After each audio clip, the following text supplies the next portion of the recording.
कहानी में अब तक आपने सुना और पढ़ा। प्रीतम को अपने शहर में नया वीडियो बनाने के लिए कहानी नहीं मिली, तो वह अपने भाई बुद्धू के साथ दिल्ली घूमने के लिए निकल पड़ा कि शायद यहाँ कहानी मिल जाए। बस में उसकी मदन नामक एक भद्र व्यक्ति से भेंट हुई, जो नचाने जाने के लिए बस में चढ़ा था। उसने प्रीतम को किसी 5 स्टार होटल की पार्टी अटेंड करने का सुझाव दिया। 5 स्टार होटल की पार्टी अटेंड करने के लिए प्रीतम ने एक ड्राई क्लीनर से सूट किराए पर लेने चाहे, तो उसकी दुकान में डाका डालने का वीडियो बनाना पड़ गया। दोनों भाइयों ने सूट किराए पर लिए, सूट पहने और टाइयां लगाकर पार्टी अटेंड की। अगले दिन ड्राई क्लीनर को सूट वापस करके सिक्योरिटी में दिए अपने पैसे वापस लेने गए, तो पैसे लेने के लिए प्रीतम को अपनी उंगली टेढ़ी करनी पड़ गई। प्रीतम ने टेढ़ी उंगली से ड्राई क्लीनर से अपने पैसे निकलवाए और बेईमानी करने के प्रयास में उससे जुर्माना भी वसूल किया। इन पैसों से प्रीतम ने एक अनाथ विकलांग भिखारी को भीख मांगने से छुटकारा दिलवाया, उसे माता पिता मिलवाए और एक संतानहीन बूढ़े पति पत्नी को बुढ़ापे का सहारा एक बेटा दिलवाया और इस परिवार को एक नया धंधा शुरू करने के लिए पूंजी दी। अब आगे पढ़ें। प्रीतम और बुद्धू 2 महीने अपने माता पिता और दोस्तों के साथ हंसते खेलते बिताकर दिल्ली उसी गेस्ट हाउस में वापस पहुंचे जहां पिछली दफा रुके थे। गेस्ट हाउस के सभी कर्मचारियों ने उनकी बहुत आवभगत की, बहुत देर तक उनके साथ हंसते खेलते रहे। सभी अब तक उनके चैनल के सब्सक्राइबर और फॉलोअर बन चुके थे। इन दोनों भाइयों के संपर्क में आने से गेस्ट हाउस के सभी कर्मचारियों पर वीडियो में एक्टिंग करने का भूत सवार हो चुका था। अब सभी इन्हें घेर कर चुटकुलों पर अपनी एक्टिंग करके दिखाने लगे। एक कर्मचारी ने इसी तरह चुटकुले पर एक्टिंग करते हुए पहले बताया, देवदास सुबह ऑफिस जाने के लिए बस में चढ़ा तो कंडक्टर ने मुस्कुराते हुए उससे पूछा, क्यों भाई साहब, कल रात आप ठीक ठाक घर पहुंच गए थे? दूसरे ने देवदास की भूमिका में हैरान होकर उससे पूछा, क्यों पूछ रहे हो, कोई खास बात हुई थी क्या? तो कंडक्टर बने कर्मचारी ने जवाब दिया, कल आप नशे में बहुत टुन थे।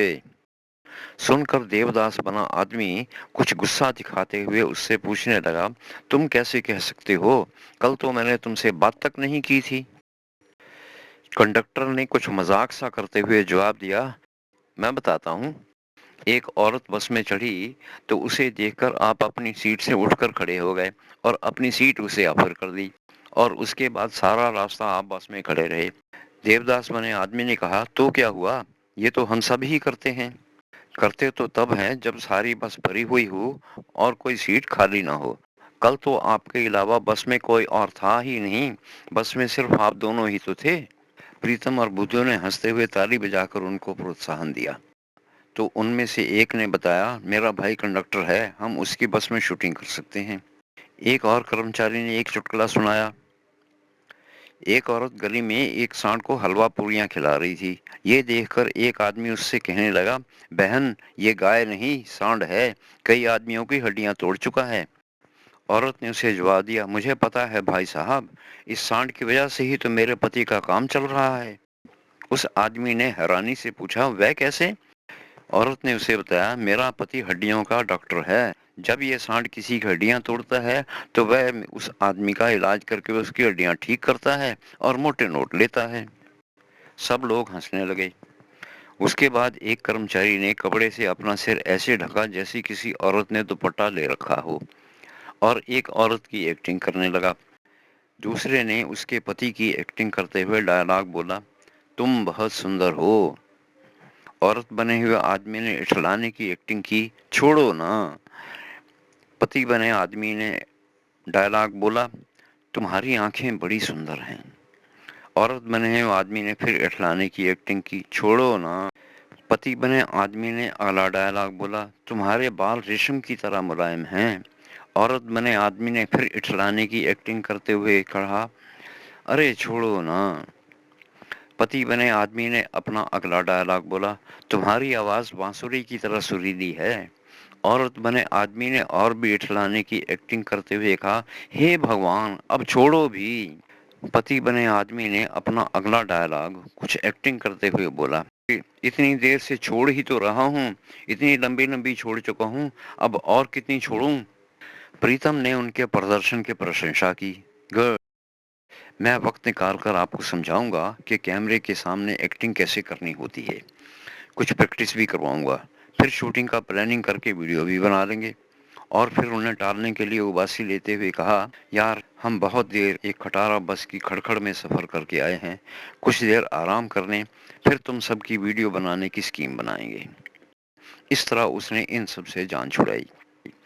अपने कमरे में आकर प्रीतम ने उनकी एक्टिंग पर बुद्धू की राय जाननी चाहिए। इन लोगों के जोक बनाकर चैनल पर डालना बुरा आइडिया तो नहीं, तुम्हारा क्या ख्याल है? बुद्धू ने अपनी राय दी, बना लेते हैं, बिना कुछ खर्च किए नए चेहरे मिल रहे हैं, कुछ भी खर्च करने की जरूरत नहीं पड़ेगी। अगले दिन सुबह बुद्धू और प्रीतम आपस में सलाह करने लगे कि दिन की योजना क्या होनी चाहिए। बुद्धू ने अपनी राय दी, मदन जी ने हमें टीलमपुरी के बारे में एक मजेदार बात बताई थी। लोग संदिग्ध लोगों को पीटने के लिए घरों से निकल आते हैं। अगर कोई आदमी सड़क पर खांस ले तो वहां के निवासी उसे औरतें छेड़ने वाला रोमियो समझकर पिटाई करने आ जाते हैं। प्रीतम ने अपना विचार बताया, ऐसा कुछ हमें शूट करने को मिल जाए तो हमारी वीडियो के लिए एक मजेदार सीन बन सकता है। बुद्धू ने जवाब दिया, उसके साथ जो कहानी मिलेगी वह भी तो मजेदार होगी। अगर हमें कोई ऐसी कॉमेडी कहानी मिल गई तो मजा आ जाएगा। प्रीतम ने बालों में कंघी करते हुए पूछा, तो टीलमपुर चलें, क्या विचार है?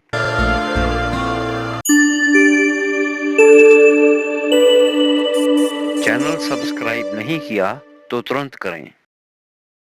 हम अगले मनोरंजन बम का विस्फोट करेंगे, प्रतीक्षा करें।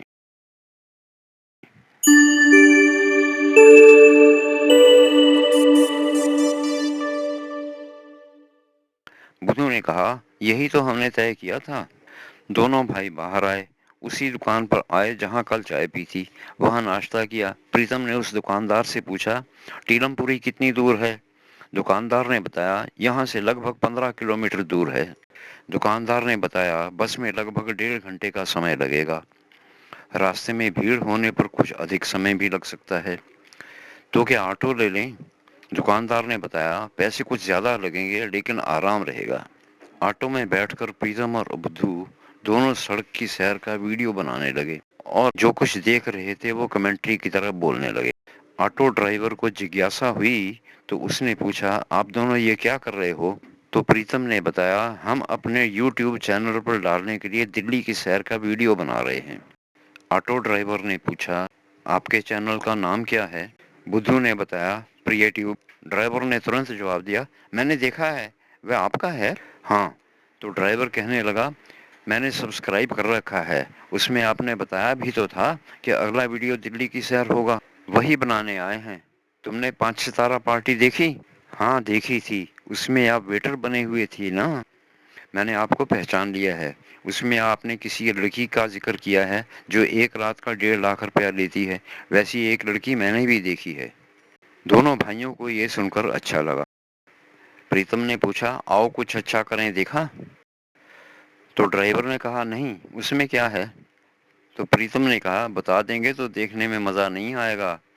इतना बता देता हूँ कि इस पार्टी में जाने से पहले और बाद में क्या हुआ था उसका वीडियो है। तो ड्राइवर ने पूछा, सच्ची कहानी है? तो प्रीतम ने उसे बताया, नहीं, हम सच्ची कहानियां नहीं चलाते, सच्ची कहानी का वीडियो रूपांतर बनाकर चलाया है। लगभग आधा घंटा चलने के बाद किसी कॉलोनी में प्रवेश करते हुए ऑटो चालक ने बताया, ये टीलमपुरी है, एड्रेस क्या है जहां जाना है? तो प्रीतम ने उसे कहा, आप हमें यहीं उतार दो, और उसने चालक को पैसे दिए और पैदल चल पड़े। जैसे ही ये दोनों कॉलोनी में दाखिल हुए, वहां के लोगों ने उन्हें घूरना शुरू कर दिया। सबकी शक्की नजरें कांटों की तरह उन्हें चुभने लगीं। वहां के लोग सिर से पांव तक उनका एक्सरे करने लगे। प्रीतम और बुद्धू कहानियों की तलाश में यहाँ आए थे। साफ लग रहा था कि वह कुछ ढूंढ रहे हैं। उनकी हरकतें और खोजी नजरें टीलमपुरी के निवासियों को शक में डाल रही थी। घूरना तो था ही, आंखों की हर जोड़ी अपनी पूरी ताकत से इन दोनों की जांच कर रही थी। उनकी आंखों से निकलती हुई किरणें दोनों भाइयों को अपने शरीर पर रेंगती हुई लगने लगीं। बुद्धू एक सीधा साधा युवक था और सीधे साधे लोग ज्यादा संवेदनशील होते हैं। बुद्धू विचलित होने लगा। प्रीतम भी कुछ बेचैन हुआ लेकिन उसका असर कुछ कम था। बुद्धू फुसफुसा कर प्रीतम से कहने लगा, सावधान प्रीतम, ये लोग बड़ी नफरत से हमें देख रहे हैं, लगता है हमें पीटने को तैयार हैं। कहीं ऐसा न हो हमें भी औरतों को छेड़ने वाला समझकर पीटना शुरू कर दें। प्रीतम ने इधर उधर देखा तो उसे भी लोगों के हाव भाव ठीक नहीं लगे। उसने उनकी तरफ पीठ की और बुद्धू से कहने लगा, तुम ठीक कह रहे हो बुद्धू, ये लोग डेंजरस हैं, हमें होशियार रहने की जरूरत है। प्रीतम ने इधर उधर देखा तो उसे भी लोगों के हाव भाव ठीक नहीं लगा। उसने उनकी तरफ पीठ की और बुद्धू को एक खाली जगह चलने का इशारा किया और उसे कुछ समझाने का अभिनय करते हुए कहने लगा, मदन ठीक कह रहा था, ये लोग तो पिटाई करने का बहाना ढूंढते दिखाई दे रहे हैं। हमें अपनी आंखें नीची किए आपस में गहरी बातें करने की एक्टिंग करनी चाहिए। हाँ, ये ठीक है। बुद्धू भी उससे सहमत हुआ और दोनों सर झुकाकर गहरी बातें करने की एक्टिंग करते हुए आगे चलने लगे। कुछ दूर चलने के बाद उन्हें एक पीपल का पेड़ दिखाई दिया। पेड़ के तने के गिर्द एक गोल चबूतरा था और उस पर बहुत सारे मिट्टी के दिए जल रहे थे। उनके देखते देखते दो औरतें और एक आदमी भी दिया जलाने आए और सिर टिकाकर प्रणाम करके गए। इन दोनों भाइयों ने एक दूसरे से आंखों ही आंखों में सलाह की और उनकी देखा देखी ये दोनों भाई भी वहां सर झुकाने पहुंच गए। दोनों ने घिसे हुए भक्तों की तरह चबूतरे पर सर टेक कर प्रणाम किया। प्रीतम ने हाथ जोड़कर प्रार्थना की, हे भगवान हमें बचा कर रखना, और छिपी हुई आंखों से घूरने वालों की जांच करने लगा। जो लोग दीपक जलाने वहां आए थे वह भी इन दोनों को शक से ऐसे देख रहे थे जैसे ये दोनों दुश्मनों के जासूस हों। प्रीतम ने फुसफुसा कर बुद्धू को अपनी चिंता जताई, ये सब तो हमें ऐसे देख रहे हैं हम यहाँ चोरी करने आए हैं। बुद्धू ने भी उसके समर्थन में कहा, यहाँ तो सच में पिटाई। मेरी कुछ कहानियाँ ऐसी हैं जिन पर बहुत मनोरंजक वीडियो बन सकते हैं। मैं बनाना चाहता भी हूँ। अगर आप एक्टिंग करना चाहते हैं तो संपर्क करें 9811166943। ओम कुमार मूवीज के चैनल पर पड़े मेरे पिछले वीडियो देखकर ही अपना फैसला करें। पिटाई का खतरा दिखाई दे रहा है।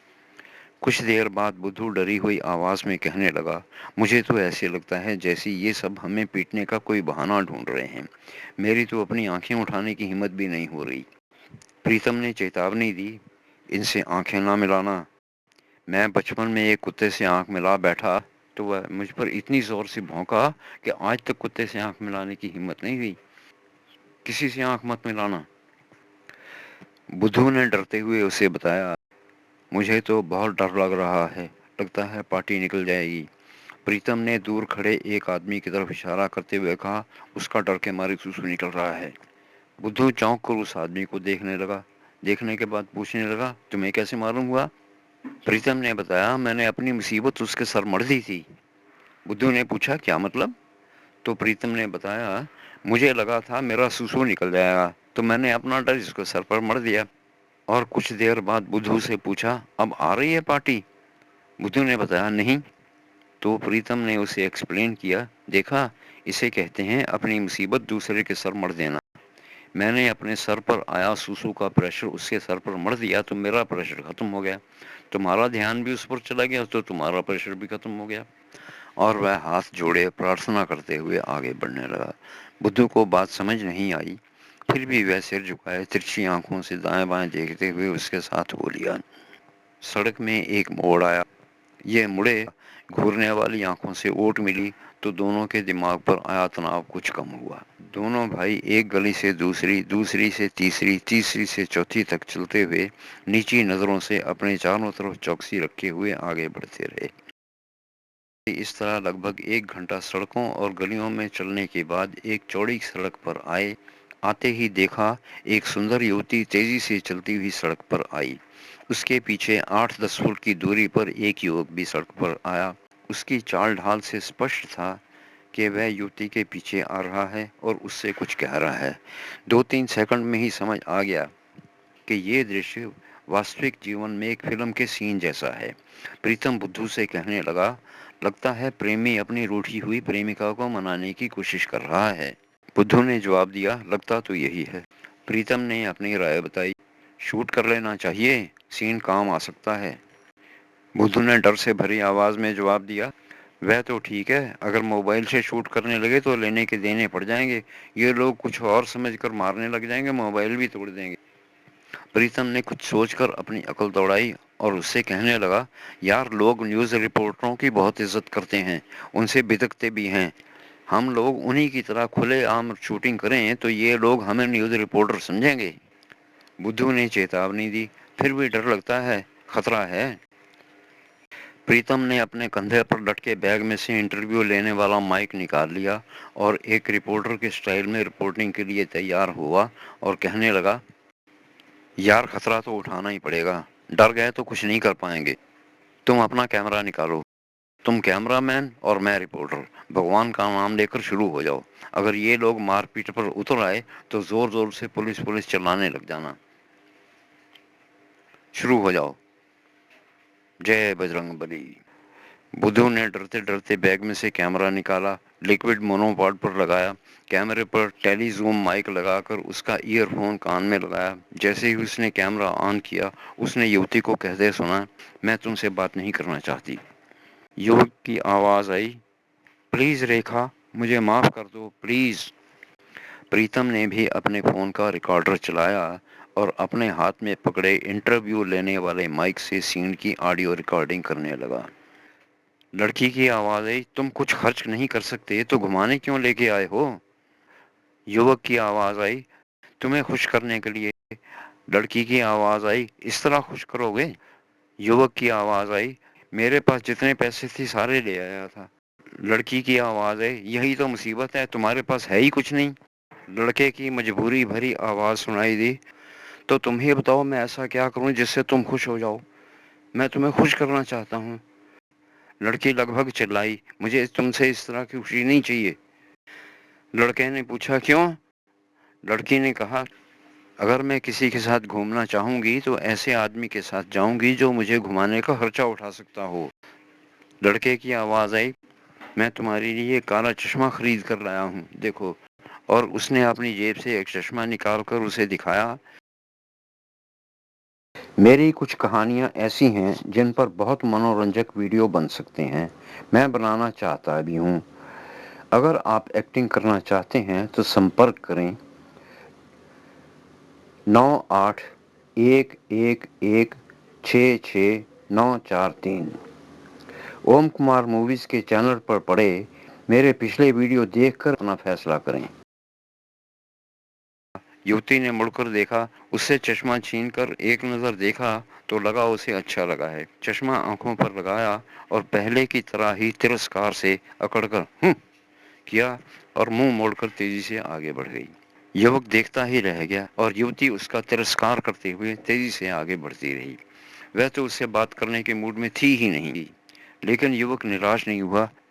फिल्मी सीन में हीरो की तरह भागकर उसके सामने आया और नाचते हुए ऊंची आवाज में एक मशहूर पंजाबी गाना गाने लगा। तेनू काला चश्मा जचदा है गोरे मुखड़े ते। तेनू काला चश्मा जचदा है गोरे मुखड़े ते। हिंदी में ये ऐसे होगा, तुम्हारे गोरे चेहरे पर काला चश्मा सजदा है। लड़की मुड़ी और उसकी तरफ पीठ करके बुद्धू और प्रीतम की तरफ आने लगी। जैसे ही उसने बुद्धू को कैमरा लिए हुए शूट करते हुए देखा तो एक झटके से मुड़ी और युवक के पास से गुजरकर तेजी से आगे निकल गई। युवक गाता हुआ उसके पीछे पीछे चल पड़ा। यूट्यूबर के प्यार की तीसरी कहानी वासना प्रेम 1 में इतना ही। आगे की कहानी की झलक अगले पृष्ठ पर देखें। एक युवक को एक युवती का गाते हुए पीछा करते देखकर उस कॉलोनी के लोग उसे औरतें छेड़ने वाला लोफर समझकर पीटने लगे। बेचारे युवक ने कैसे उनसे अपनी जान बचाई, कैसे प्रीतम ने उसे अपनी कहानी बताने पर राजी किया, कहानी सुनाने में क्या क्या व्यवधान बीच में आए, कहानी के बीच में से क्या क्या कहानियां निकली, उस युवक की कहानी का प्रीतम पर क्या प्रभाव पड़ा, ये सब बहुत मनोरंजक कहानी है। प्रतीक्षा करें, इस प्रतीक्षा का फल बहुत मनोरंजक है। यूट्यूबर 3 के प्यार की तीसरी कहानी वासना प्रेम 2 में ये सब सुने और पढ़ें। ये हैं अमेजन केडीपी पर प्रकाशित मेरे कुछ उपन्यास। ओम कुमार, व्हाट्सएप पर नंबर 9811166943 और ईमेल है omkumararora@gmail.com। धन्यवाद। आपसे सविनय अनुरोध है कि मेरे चैनल ओम कुमार मूवीज को सब्सक्राइब अवश्य करें। मुझे इससे भी ज़्यादा मनोरंजक रचनाएं प्रस्तुत करने की प्रेरणा दें। इसे अपने परिचितों के साथ शेयर भी करें। धन्यवाद। यहाँ क्लिक करें और अपनी पसंद का नावल पढ़ें या वीडियो देखें।